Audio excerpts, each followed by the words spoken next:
Hi loves, what is up and welcome back to my channel. In today's video, I am going to be sharing with you guys my top 11 tips for traveling with a toddler.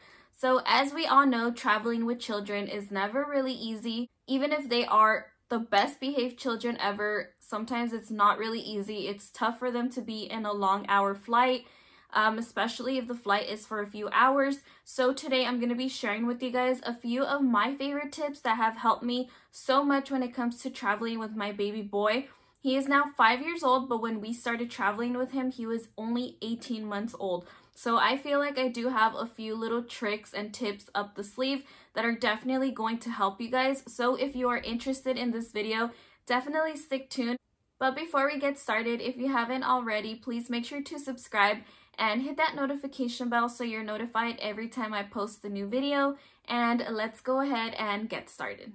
Okay, so if you guys saw my past videos, you guys know that we were currently in Hawaii last week.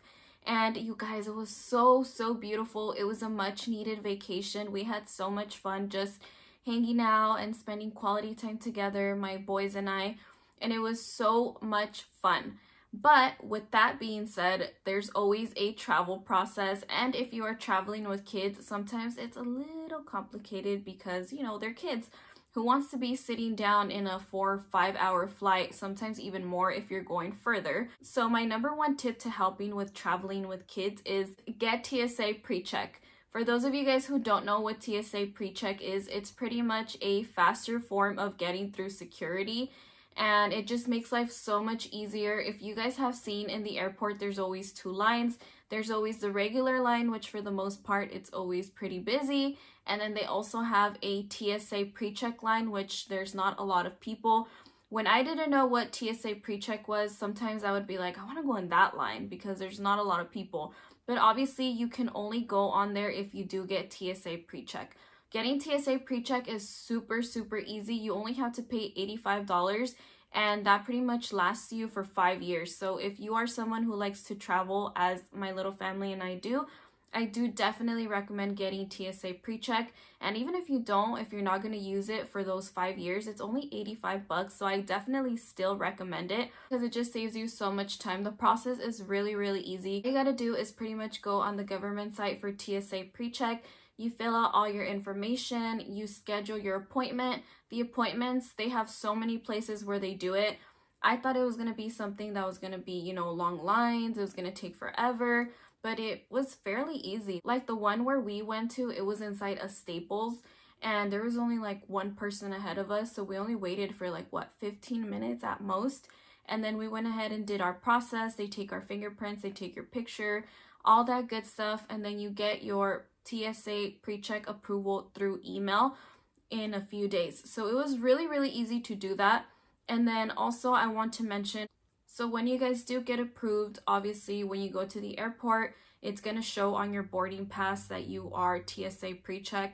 It makes life so much easier if you are traveling with kids. Like, you don't have to take off your shoes. They are more flexible in regards to certain things that you do carry with you on your carry-on bag. The biggest thing is that it does save you so much time, which is what you want to do when you're with kids. Save as much time as you can. If you're going to save that time during security check, you're going to have more time to, you know, stop and get them snacks or stop and feed them, stop and have them use the restroom, as to if you're running late and you're going through a regular line, you're pretty much going to go through security straight into your gate and into your airplane, and you're not going to have much time to do anything. So I definitely recommend TSA Precheck. Number 2 is if you are traveling by airplane, definitely try to do everything mobile. Doing everything mobile is going to help you save a lot of time. I did everything mobile. I downloaded both airline apps and I checked in through there. I checked in my bags. I pretty much did everything that you would do at the airport through my mobile app.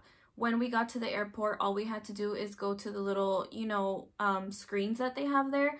I printed out my bag tags, gave it to the people who take the bags and everything, and then that was pretty much it. I already had my boarding passes in my mobile app and everything that I needed on there. I was checked in, so that definitely also saved me time. And again, like I'm gonna mention probably a few times throughout the video, but when you are traveling with a toddler or with a kid, it is key to try to save as much time as you can.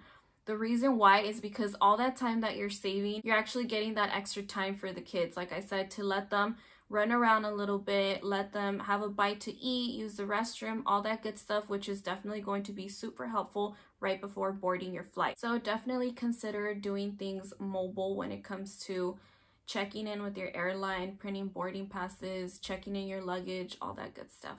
So that was my tip number 2. Tip number 3 is encourage potty before getting into the airplane. I absolutely don't really like to use restrooms in the airplane. They're so tiny, and you know, if people before are using them, it's obviously smelly, and I don't like it. And then it's very limited space, you know, so you have to go in there with them, and I just try to avoid not using it. If he absolutely really needs to go, of course I'm not going to tell him no, you can't go, but definitely encourage using the potty before they enter the plane. The time that you're going to be saving in the past 2 steps that you're going to do, encourage them to use the potty before the airplane. I always do that with my son. Sometimes he doesn't want to, he fights me, but I just keep telling him over and over again, come on, let's go, come on, just once, please just try. I just encourage him to at least try, and for the most part he does go. And then that saves us a trip on having to use the restroom in the airplane, which I absolutely do not like. So that's just a tip. You don't have to do it. If you don't mind using, you know, airplane restrooms, completely fine. But that's just one of my tips that I would like to share with you guys. So tip number 4 is use airplane plugs. I have talked about this before in my previous videos. In fact, I did a whole video on toddler essentials that I absolutely need to travel with my son. So if you guys haven't checked that one out, definitely check it out. I'll put it in the description box down below. But airplane plugs, there are lifesavers. Pretty much what they do is they protect from getting that air pressure inside your ears, which is no fun. And I've been putting these on my son since the first time he traveled when he was 18 months old. The only thing that you have to do is pretty much put them on right when you're going to take off. I leave them on for about 5 minutes after we're already in the air just to make sure. Then I take them off and he's good. He doesn't have that tight air pressure that you get in your ears, especially for younger children who cannot talk. They freak out. It's painful. It's uncomfortable. And a bunch of the time when they feel uncomfortable or they're in pain, obviously they're going to be fussy, and you do not want a fussy toddler or child because it just makes the whole flying experience a lot more stressful. So in order to avoid that, I definitely recommend using airplane plugs. It works wonders. I've been using them on my son since he was a baby. He is 5 years old now, and I still use them on him, and it works wonders. I feel so bad because I tried to kind of put it to the test and be like, okay, maybe he's a little older now and he doesn't need them. So when we were returning back, I didn't put them on him at the beginning, and he was freaking out. He's like, my ears hurt, I feel something, it feels weird, it feels uncomfortable. So I automatically knew it's that air pressure feeling that you get in the ears. So I did realize that even if he's 5 years old, they're still very, very important to use. So I did put them on after, and they work great. They work wonders. I 100%, this is a huge tip that I would definitely recommend to all moms out there, to use these plugs because they definitely work and they save you from, you know, them being fussy or anything in that sort. Tip number 5, always carry Dramamine with you. Dramamine or Dramamine? I don't know how to pronounce it, but it's motion sickness medicine for kids. It's specifically designed for kids, and before you do use it, I would definitely 100% recommend you checking with your doctor. But for the most part, I believe it's safe. My son has been using them since he was little, not 18 months, but since he was a little older than that. I would definitely check with your doctor first though. But these are always important to have handy. Sometimes the airplanes do go through turbulence and it starts shaking, and for me, even myself as an adult, I take it because I get motion sickness and then I start feeling dizzy, and if I feel dizzy I freak out. And then you're in an airplane, so you know you're in a more closed environment, so then that causes anxiety, and that's something that I definitely don't recommend, and I wouldn't want any kid going through anyway. So always carry that Dramamine with you. For kids, it's a lifesaver, and it's just good to have just to prevent in case you see your kid starting to get sick, or if you know that your kid does get motion sickness, I would straight out suggest giving it to them from the beginning before or when you board the plane, because it doesn't take off right away. Definitely give it to them, and it just helps them feel much better, and they won't feel dizzy or nauseous or anything in that sort. Tip number 6, bring lots of snacks and water. I definitely 100% recommend this. Although they do have a few snacks and they do provide drink for the most part in every flight, I do suggest bringing a good amount of snacks and drinks. This is what I do for my son because I know he's a little picky sometimes, so he won't like what they're giving us in the airplane or the snacks that they're offering. So I always bring snacks that I know for sure that he's going to like. I do have a little snack container, which I absolutely love, and I've mentioned to you guys too in so many videos, but it's my lifesaver, and I love taking that one when I'm gonna travel or when I'm gonna go out and be out and about with him. Because you have options to put so many different snacks on there, and it has its own lid so you can open it individually. I absolutely love my snack container. So I always take lots of snacks. I also make sure to always have water for him in case he gets thirsty. After you're in a flight for so many hours, if you take a nap, you wake up, you're super thirsty, and it's not always accessible, or you don't want to get up and get the flight attendant. At least in my end, I don't like to get up and look for the flight attendant and ask for stuff until they come around and it's time for them to serve our drinks or whatever. So yeah, definitely having snacks and water is a must. It also keeps them entertained when they're sitting down eating and having their snacks. That's another way to keep them entertained, So with that being said, my tip number 7 is bring a good amount of activities for them to do. Whether it be puzzles or whether it be coloring books, bring something that they're going to be entertained with. I have a little whiteboard that I got for Timmy. It's a dry erase whiteboard, and he loves to draw on it. He'll erase it, draw on it again. He can be entertained with that thing for a good amount of time. So definitely take activities that you know that your kids love and they're going to keep them entertained. Tip number 8 is encourage a nap. Sometimes, for the most part, kids already do nap once they are in a certain place for a while. Like if they're in the car, they end up falling asleep, or if they're in an airplane, but some kids won't. They're too entertained and too excited on the fact that they're on an airplane or their surroundings and getting there that they choose not to nap. And that makes the flight definitely seem a lot longer, and that's when they start getting anxious or they want to run around. So I definitely suggest encouraging a nap. One way that you can encourage a nap, and that has worked for me really, really good, is I keep reminding my son that if he goes to sleep, by the time he wakes up, most likely we will be there already, or we will be a lot closer. And he's super excited about getting to our destination. So he, for the most part, is really good at napping. So I'll be like, come on, baby, take a nap. And by the time you wake up, we're going to be there already. So it just, I don't know, it gives them a little motivation to okay, I'm going to go ahead and nap because when I wake up, we're going to be there already. So definitely always encourage a nap. Obviously, you can't force your kids to nap, but just encourage them like that, give them a little reminder, get them excited about napping because once they wake up, we're going to be there or we're going to be a lot closer. So that definitely makes life a lot easier if they do take a nice nap. Tip number 9 is downloading some movies into their iPad. So as you guys know, sometimes or most of the time the Wi-Fi on airlines suck. So if you're in the sky, obviously your Wi-Fi is not going to be working as great. So I've learned that the hard way, to where I'm just like, oh, I'll just take his iPad and he can watch YouTube, and then the Wi-Fi completely sucks, so it's really hard for him to even stream anything. So I definitely suggest downloading a movie or two into their iPads that you know that they really, really like, that's going to keep them entertained for a while. So you have backup in case the Wi-Fi in the airplane doesn't work. You have those 2 movies backed up already, and you can just go ahead and watch them. Or the kids can go ahead and watch them and they won't be so bored.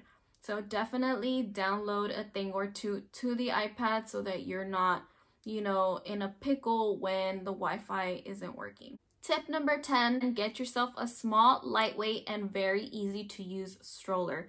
I have the GB stroller and I absolutely love it. Love it. I have mentioned it in other videos before because I love it so much. It is super duper lightweight. It is very, very small. So when you close it, it is so small that you can put it on your overhead compartment, which is also something that's going to make life so much easier for you and save you time.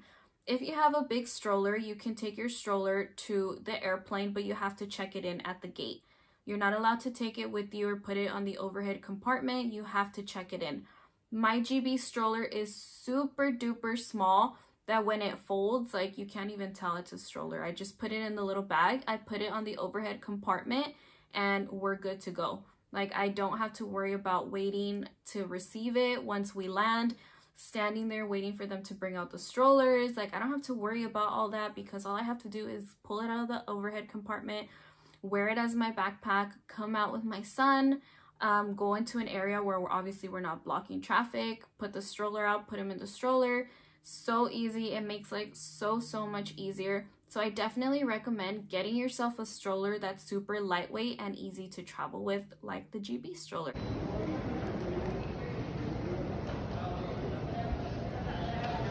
Which I actually did a video on it as well, on my toddler travel essentials that you must have. It's in there, so if you want to get a better look on it, I showed you guys a few accessories that I got for it. I showed you guys the size of it, how it looks when I fold it. So if you want to check it out a little bit more, definitely check out that video. And last but not least, tip number 11 is be patient and just remember that they are kids. The fact that you already know that you are going to be traveling with kids, just give yourself a break. It's not easy. Be patient. Realize that they are kids. They can't handle themselves like us adults would. You know, obviously it's really tough on them. Any flight, whether it be 2, 3, 4 hours, for them to be just sitting there and not being able to move or do anything, like, that already is super hard on them. So just be patient. Don't be hard on them or yourselves. If they do end up throwing a fit, they're kids. It's bound to happen. But like I said, all these tips should actually help you guys make it a little easy when it comes to traveling, because to be honest, these tips have helped me so much. Like I said, I've been traveling with him since he was 18 months, and we haven't had any situations where I would tell myself like, oh my gosh, I would never travel with my child again, because these tips make life so much easier. And I honestly hope that they help you guys and make life so much easier for you guys as well. So that is pretty much it for this video. I really hope you guys find this video helpful. I know a lot of us are starting to, you know, our travel adventures again. A lot of us had not traveled because of COVID, but I really hope you find this video super duper helpful. Another thing I want to quickly mention, if you are flying from place to place, they do require kids to wear a face mask. I believe if they are 2 and over, they're required to keep their mask on the whole time, even on the airplane. So that's something I did want to share with you guys, so you guys can take into consideration. And then they will come around. Like, my son had a few instances where he took his mask off a little bit, and then they would come around and tell us like, hey, he needs to put his face mask all the way up. The only times that they allow you guys to even have it off is if you're eating or drinking, and then you have to put it back on. So that's just something I wanted to share with you guys, so you guys can keep that into consideration and you guys can know that. But yeah, guys, that is it for this video. Thank you guys so much for watching, and I will see you guys next time. Bye.